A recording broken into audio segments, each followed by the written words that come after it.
where's my friend? Anyway, welcome back. This is still TV3 New Day's time now for the big issues. And it's Thursday, throwback.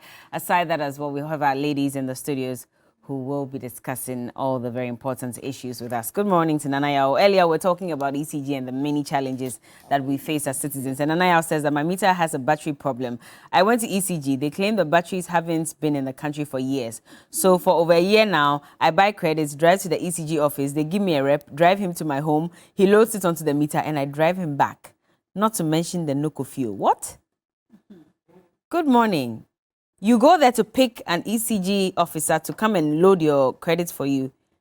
Wow, unbelievable. I didn't know that this existed. But anyway, let's carry on with the conversation. And you can also share your messages. The hashtag is TV3Newday. In the studios this morning, Abibata Shani Mahama Zakaria is the CEO of the Microfinance and Small Loan Center, Maslock. And she joins us on New Day, at least as far as I'm concerned, for the first time. Good to have you in the studios. How are you doing? Good. All right. Well, you're welcome. Do you also have challenges with ECG or you're fine? No, you don't have any prepaid, postpaid challenges, none of that. All right. Nanaya Chimpim Gentwa is the General Secretary for the CPP. And of course, she also had a long stint with the PURC. So I'm sure she has a deeper understanding of some of the challenges that we all face as citizens as well. Good to have you in the studios this morning. Thank you. Everything okay? For ECG, my meter is not working properly. It's like running fast. It's running faster. So your the Nuri meter. Finishes. I spend so much on electricity. I've asked them to come and change it. They are not changing it. But when you told them, they admit that there's a problem. They admit that there's a problem with the Nuri meter. How long have they been dilly-dallying with changing? For some time. Even there's no connection. Normally, you should have a message from your meter that you have, spent so much, you need to go and refill. But there's no message, there's no communication from the meter to the customer. Yeah. So if you are going off or it's getting finished, you don't know. And when you compute how much you use, in relation to the tariff, it's so astronomical. So I found out and they said the Nuri meter, there's a problem with it. Come and change it for me. Kebashi and me. Which one are you speaking? Kebashi and which one is it? Gouge? I'm missing all. Anyway, also joining us this morning, Margaret Anse is a National Communications Team member for the NDC. Good to have you in the studios. Everything okay? It's her birthday on Sunday, by the way, so just giving you heads up. Giving you heads up. Let the gifts flow. Bella's birthday on Saturday. Let the gifts flow. Probably we celebrate together. You are the star, so when they bring the gifts, I'll share with you. You are not a star. But do you have any problems as well, ECG, or you are fine? Oh, no. For me, I'm only praying and hoping for the change because even no matter how you complain, for now, nothing is going to happen. Oh. So I wish that God will give us the endurance spirit to endure for the few months ahead of us till we hit 2025 January, where the change will come and it will impact on all our lives and all facets of our state institutions. Will it affect ECG? So the issues have been there since. So when you say a change in government, it will change. It's all about leadership, Bella. All that we are going through is about leadership. But we've had issues with ECG particularly for a very long time. It's so that means that there's been poor leadership. Because we have been there, we've learnt, and we are coming back. And sitting back and listening to all the challenges from Nanaya, everybody, as a party in waiting, we put it together and profound solutions before you even get there. And you said she doesn't have any problem. Please, you have to tear down the whole of the ECG because when it comes to ECG, it's not leadership. The people who are down there. Yeah. I mean, what you're saying. It all depends on the leader. Okay. The people who are down there, they will listen to what listen to what the leader will say or see. Emulate what the leader is doing. But it's about structure. It needs an overhaul for you to even fix the problem. That's what I was coming to. When it comes to ECG, Ghanaians should rather be commending the government because for a very long time, the leakages that we've had with ECG, now those leakages are being blocked every day. And the revenue is increasing. Which for the first time, in terms of revenue, there were leakages in the system. Where monies are supposed to go to the states, they ended up being in individual pockets. With the kind of innovations that the government has brought on board, we are getting more revenue than before. Are we? For the first, yes, we are. Just last week, the ECG was in the news in terms of debt recovery. Ghana is owing 5.7 billion Ghana cedis from ECG. They started with their parent ministry by disconnecting them. And that is the kind of leadership that I am talking about. But that's leadership that is deliberate to bring revenue and then to help in development. But why wait till?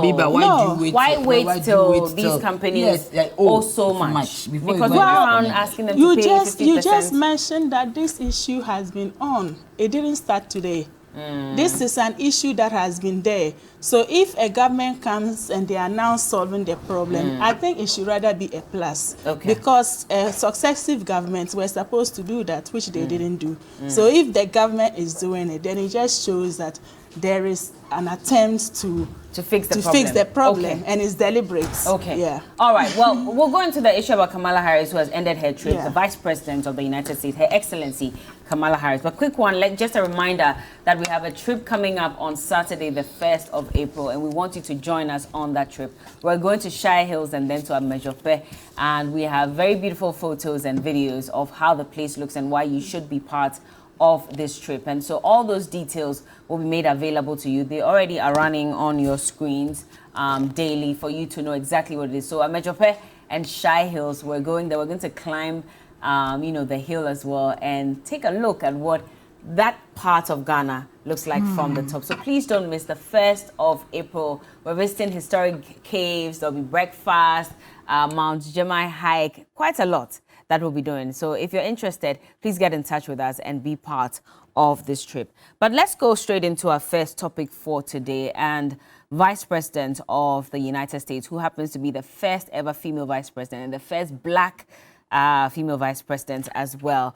She departed Washington on Saturday evening, landed in Ghana on Sunday, and was here for 3 days. She met different people from different sectors of our society, including women entrepreneurs, who she wrapped up her meeting with yesterday before jetting off to Tanzania.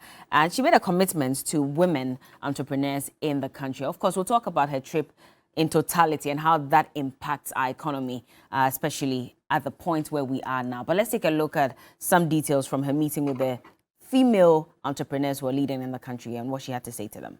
Economic empowerment of women relates directly to the ability of that person to engage in innovation in a way that makes real the aspirations, the vision, and the dream that she naturally has. And of course, there's a direct correlation between policies that are directed at the economic empowerment of women and the general prosperity of societies. Services are essential to 21st century economies. Yet, there is a gender divide in the world. So today, to help address this, I am pleased to announce here with these leaders that the Bill and Melinda Gates Foundation, together with our administration, will establish the Women in the Digital Economy Fund, which is a $60 million global fund. In total, these investments represent more than $1 billion that is being dedicated to advance women's economic participation. And so you've heard from her about $1 billion US dollars to women entrepreneurs across the African continent, and $60 million to women in digital fund. That's great, especially for us women who are seated here. We keep talking about how women are marginalized for a very long time. Now there's some funds that's coming in. But Abiba, I mean, generally, how does her trip to Ghana impact us? Yeah, so first of all, I want to say that as a first female Vice President of the United States, who happens to be a Black lady and then represents the minority, is an inspiration to women across Africa, especially. Kamala Harris is a lawyer, and then when you follow her story, her career to now, you see that she's a woman who has always been very passionate about women issues. So coming to Ghana and tackling the issue of women economic empowerment, I'm not surprised at all. And for me, I think that her coming to Ghana is a plus. We've had previous U.S. presidents visit Ghana. I think she's the first vice president to have come to Ghana. And then throughout the engagements, those of the issues that have been discussed are something that are very positive to Ghana in terms of helping us in our economy. I am particularly happy about the women entrepreneurs that she's promising to help. And it's not only Ghana, she's extending that opportunity to women across Africa. Why that in particular? Women entrepreneurs, we all know that entrepreneurship, everybody is crying about unemployment. And then unemployment, looking at the government sector or public sector, government cannot absorb everything into the public sector.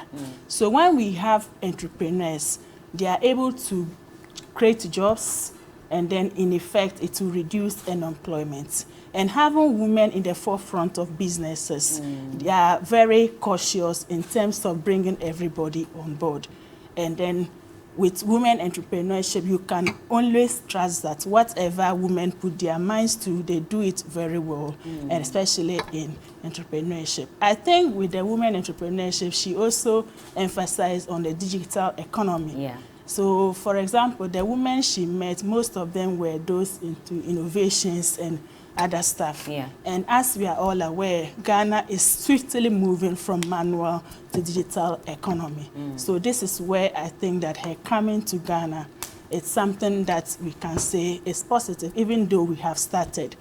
In one of her speeches, she made mention that she was very impressed with our health sector, for example, with the drones, using it for delivery of medicines. And she confirmed that so far 9 million medicines have been delivered, especially in the time of COVID. These drones really helped Ghana. And it is on record that Ghana is the first country in the whole world to have championed this thing. And that is a fact. That is a fact. Yes. Okay. So, I mean, the concerns about this 1 billion and the fact that it's not only coming to Ghana, she says African states. Sure. So we don't even know how many African states. We don't know if it is the 3 she's visiting or there's a wider spectrum of that. But at the same time, would that be enough to really make any change? Yeah, so that is a bit ambiguous as we don't have the details. But whatever it is, I think that it's a step in the right direction. Yeah, for her to even think about women entrepreneurs, no matter how small they bring, it's at least the commitment itself is something that we should be happy about. Should we be concerned about this trip to Ghana and to the fact that probably on the surface it looks as if, yes, they're concerned about us and our well-being, but also the fact that we've not been able to provide for ourselves, and that is why we're at the behest of some of these countries who come and create ties with us just so they can also get something out of us. Should we be thinking along those lines or not? I think that as a country, we are open to every country. We are not only open to the United States. Any country that comes to Ghana, we are open to them. And for me, I think we haven't gotten to a stage that we can be self-sufficient. So we need other countries to do other things. So they coming to us. Of course, we also have our plan. It's not an imposition to us. We know what we are about, but when you talk about diplomacy, it's something that we cannot run away from. Okay. And their coming here is not necessarily going to be an imposition of what they want, because we are a sovereign country. It will not be. Even at this time when we need this IMF bailout, and we didn't even make the schedule for March. You know? I think we are on course. And so I've listened to some people say that it's as if we are begging the U.S. to go and beg the Parisian Club so that we can get an IMF deal, and that's basically what this is all about. No, I don't think so. Especially because we have mismanaged our economy. She is not the first person to come from the U.S. to visit Ghana. Maybe it's coincidence. In the first place, it's not Ghana that asked her to come. She had a plan to visit Africa, and it so happened that she came at the time that we are in talks with IMF. So I don't think that is the case. It has no bearing on it. It could be a coincidence. Nanaya, what do you say about Kamala's visit, and how does this impact us in any way? Bella, thank you very much. Greetings to your viewers. Greetings to my comrades in the CPP. Greetings to Ghanaians. Greetings to my friend, the MP for Ablekuma Central, Honorable Latif Dan. Greetings to my sisters, Abiba and Mago. You see me, anytime a white man picks a plane brings a huge entourage and comes to Ghana, I become suspicious. Who would be this white person? Because she also identifies as black. Is she black? She is. She identifies as black. There's part of her lineage that's black. Is she? And Is she really Indian. black? She is. No, if she's really black, she won't talk She's about. even darker than Obama. She will not talk about LGBT. No, she's not. I saw her. She's not darker than Obama. Did you get me? If she's really black, she's really African, and she knows our culture, she will not even venture into LGBT. She was asked the question. That is not our culture. She will not even ask that question. No, she was asked and she responded. I mean, that meeting had nothing to do with the LGBT community. She was asked the she question. asked the president the question. She was asked the question and she responded. She responded that what she said is a human rights issue. Did you get me? She would have said, no way, we blacks, we don't go there. That is fundamental. That is our culture. You see, as long as she still talks about these things as human rights, it means she's cultured and wired, not as a black person, because the African descent, we do not entertain that. We marry. And she came with a husband, a man. Ironically. She did not come with a woman. She's going to spend 3 days and she came with her husband in the bosom of a man. Can you imagine? So, I mean, you don't even go there. I was, okay, coming all the way. As you ask the question, what is behind it? All these promises, all these packages, what do they want to take away? What do you think it is? I don't know. Because you see, I've been around for a while. I've been through all these interventions, AGOA, this one, that one. And at the end of the day, how does it impact our lives? The life of the ordinary person, the life of that ordinary woman selling kinky, the life of that ordinary woman selling plantain. Do you get me? Yeah. Gobe. How, that is where the crux of the matter is. If you are giving us $60 million for innovation in digitalization, how many women are in that sphere?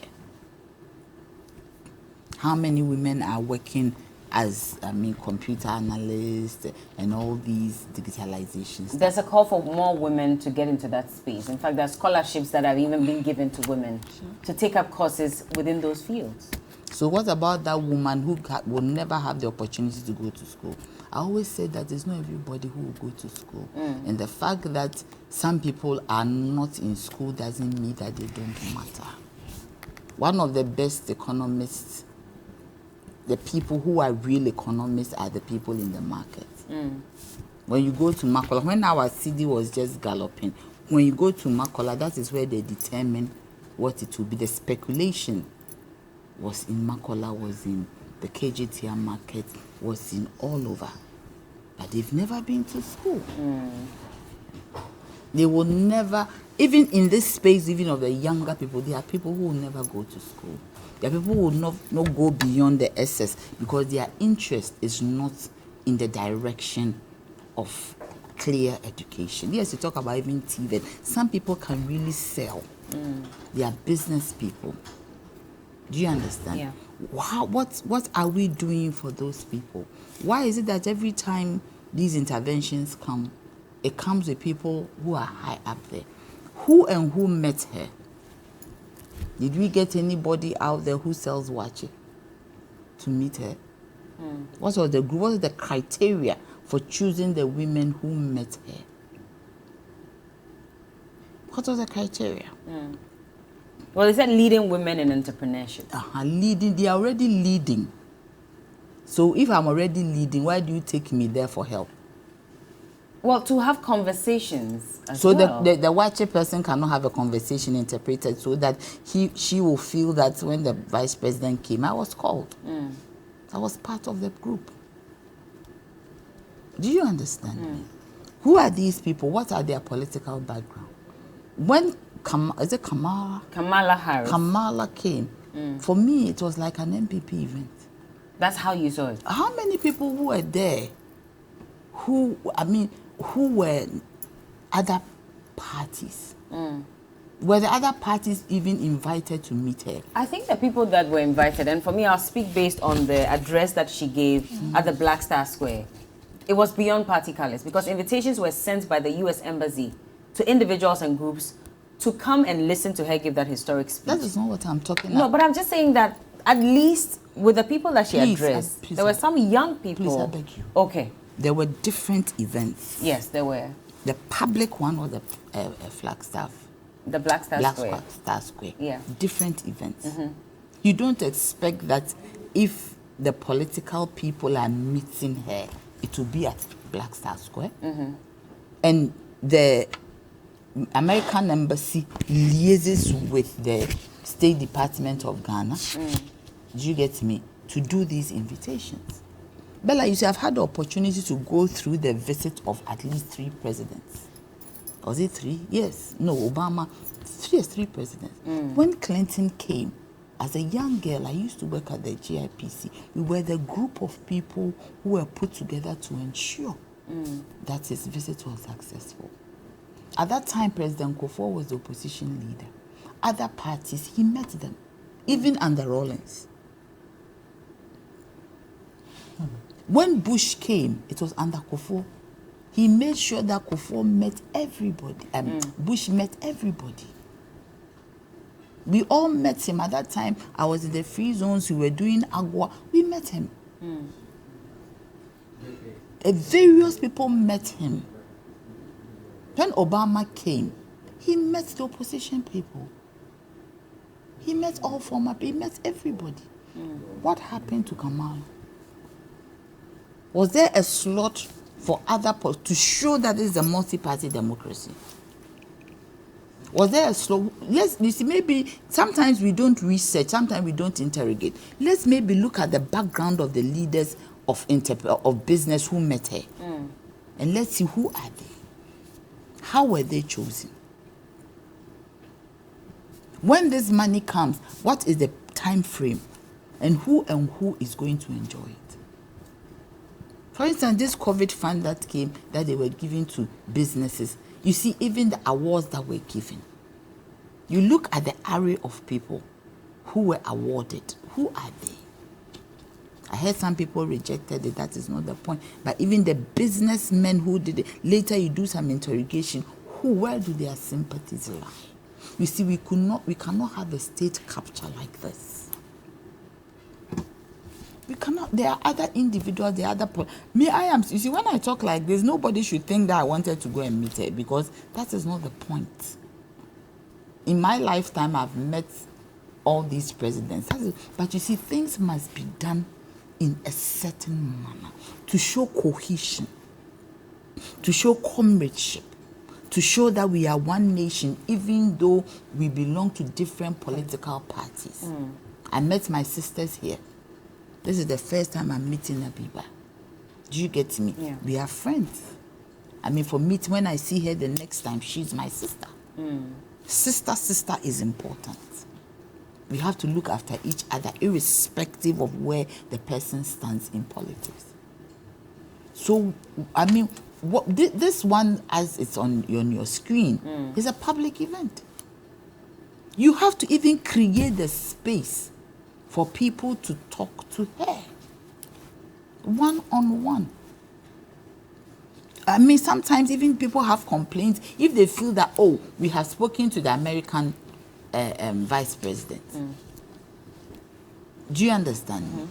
So that something would come out of them. Things about our democracy. We have spoken to her. She knows what it is. So now she tells us what she's told. She says that 9 million medicines were transported by drones. She was told. Does she live with us? That we are in this country don't even know. She was told. So it means that she's being told what it is. You don't think that her PR team would have all these details? She has to be told what. But so the PR team didn't tell her. What were they supposed to tell her? Who told her? Who told the PR team? Okay. You think that they are in this country doing research on these things every day? So sometimes you need to hear the other side. Anybody who comes from anywhere as a president, as a vice president, the person needs to hear from the other side to get a better perspective of what is happening. Because if the impression is created that all is rosy, all is fine, all the charade, all the everything. I mean, what is even the criteria for sharing this money? Who and who?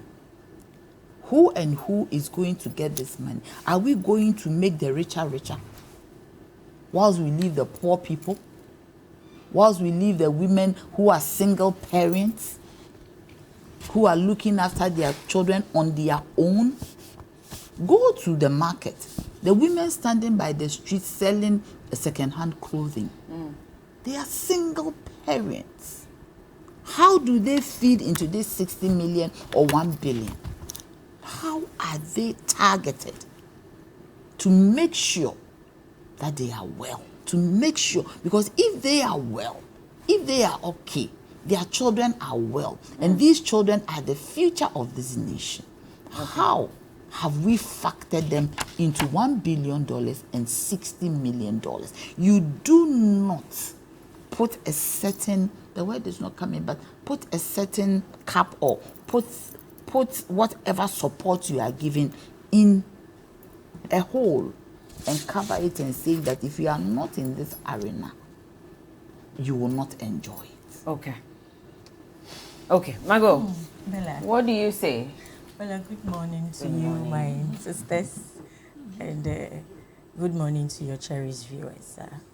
Well, my sisters have said a lot. They all picked very tangible, angles, and I also commend her, and it's highly admirable of the Americans for the first time giving them a female vice president, as President Mahama also chose Professor Ajinano Pukwajima in 2020 elections. So that's highly admirable. And I also commend her on her efforts to help women in Africa, because the fund is for Africa, so not Ghana only. That is also good. That also, I must commend her. But Bella, the fact is that I know they took her to the Cape Coast Castle, where the slave trade and all those things went on, where they took a human resource, capable one, to go and build their country, free labor for over 700 years. That made America America. I always sit down and ask myself, if we could get Americans with all their intelligence, their networking, whatever, to come and work free labor for Ghana for just 50 years, Ghana will not be where we are. But we built their country for them, free labor. Look at how much of our budget goes into salaries. And we built a country for them for 700 good years. And I wanted also to hear her condemning how, all those things happen. At least it will put some of our hearts to rest.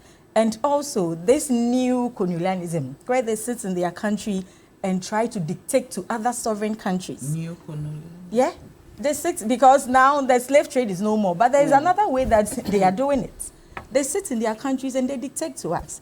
An example is the issue of this human rights as to this gay and lesbianism. As you said, she was asked, but Bella, if you really, really want to respect us, we are a sovereign country. The late Professor Mills said that. He said to David Cameron, you can take your money. We will not condone to that.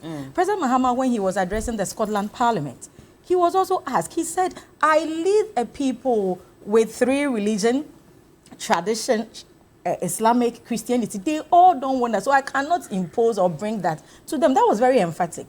But with our third gentleman, when I heard President Nana speak, to an extent of saying that the state, even the bill in Parliament, was not orchestrated or implemented or executed by the state, but is a private member bill. I expected the president to even say that, we are also on certain bills trying to put proper things in proper perspective by a private member bill, and I'll be waiting to assent my signature. I'll be waiting for you to come to my table. But to say that it is not the state, but it's a private member bill, like private individual or private members of parliament. You are telling Kamala that what we are even doing doesn't have your approval. Is that what it means? Or it doesn't have weight. Why did you even go further to explain that what is before Parliament is not from the state? Bella, what is the import behind it? You understand? I also expect them to respect us that even the animals in Ghana do not accept lesbianism and homosexuality. None of our religion accepts that. So they should respect us in that manner. In as much as they want to come and help us, good. They want to give fund to women in entrepreneur because when you develop women, it affects the entire generality. Yes. What will happen after that when we introduce this gay and lesbianism, which research has proven that it is one of the major causes of HIV/AIDS. Look at our health sector that she spoke about. Is this country prepared for such repercussions? If HIV is on the spree. But she says it's a human rights issue, and that's something she's worked on for many years. So they should also respect our rights. It's in our rights as a sovereign country that animals in Ghana do not even accept gay and lesbianism. It's our right. I expected them, as Nanaya said, that if she's really a woman of color, she will not talk about human rights because it is our right as a country. But I don't blame her that much because the president was not even bold enough about it. When they went for this Commonwealth meeting where Kenya president, Zambia and the rest, Rwanda, they have even gone ahead to implement laws. They were very emphatic about it, that we will not do this. President's interview on Al Jazeera did not come about as what his colleagues Well, he did. says if people call for it, then he wouldn't have a choice. That's what he said. So it is like an invitation to treat, Bella. So people should call for it, for us to talk about it, or for us to implement it. It is not part of us. So you don't go there and create the picture this way. And in the presence of Kamala, you couldn't also, come out boldly to defend your people. Governance is about the people. The majority of we Ghanaians, Christianity, I hear we are about 70%. The other, we all don't accept homosexualism and gayism, whatever it is. Sodomizing, whatever. When you say we all, you're talking about what, every Ghanaian? The religions that we have accepted to leave it. But there are people within some of these religions who are also advocating for that anti-gay bill not to be passed. Have they? If they are advocating for the bill not to, probably they have issues with one or two maybe way of going about it. Probably maybe the punishment or whatever, criminalizing it or what. So we could do, still look at it holistically and do something about it. But in generality, our nation as Ghanaians, we do not accept such things. So I expected the president at least for once to be bold, as his predecessors did. President Mills did, President Mahama did, but President Nana is not able to be bold enough about this. Can we play the video where he responded to this after Kamala had spoken so that we understand exactly what he said? And then you can deduce from that if you think that he was bold enough to make a decision. I'll let you come in, Abiba. But let's listen to Kamala first. When she was asked about LGBTQ, what she had to say. And then after that, if that video is ready, we'll listen to the president too. Take a look.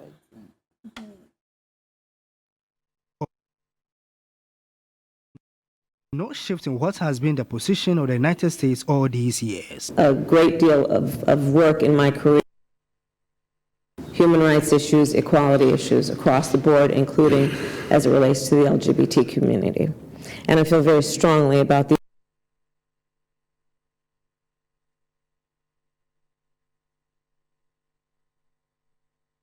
people.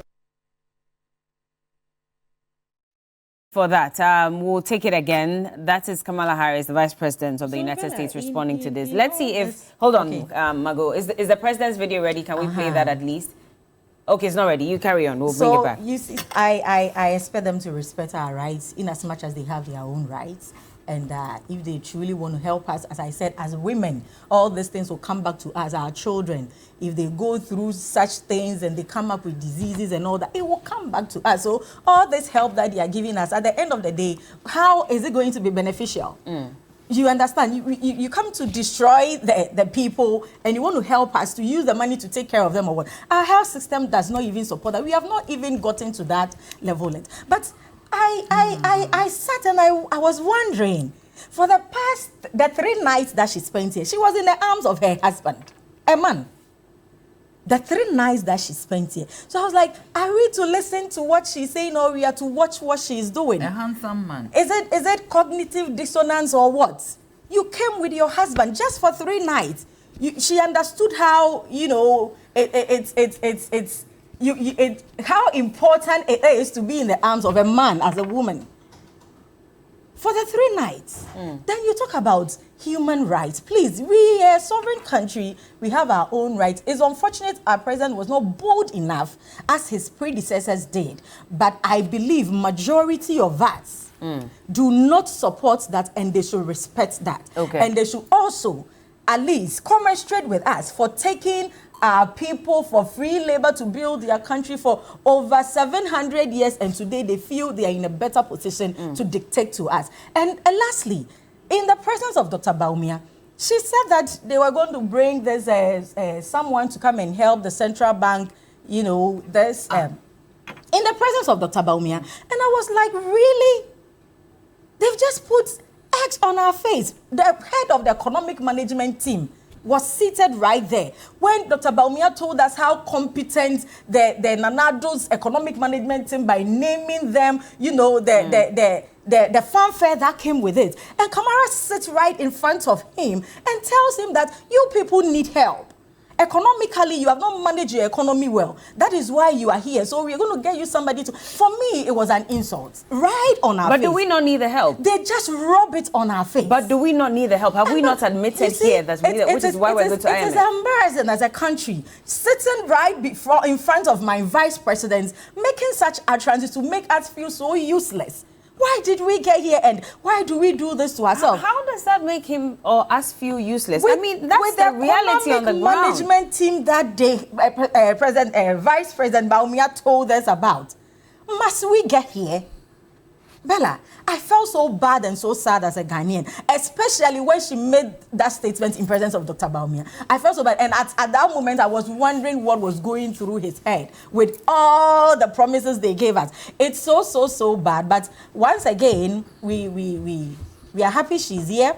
Whatever help that they want to bring to us, I hope it is not tied to any conditionalities that is against the will and the tradition and the culture of our people. Okay. Other than that, I mean, her visit was okay. As Nanaya has gone on that tangent, I didn't hear of any major political party being called, you know, to be part to exhibit that unism or inclusiveness. Would your party have made an appearance? We weren't invited. Would you have made an appearance? Why not? Okay. President Mahama is a statesman. He would if he had. So, all right. I mean, next time, moving forward, if you look at the nature of our parliament, Ghanaians want us to work together. Okay. Let's listen to the president now, and Abiba would speak on that.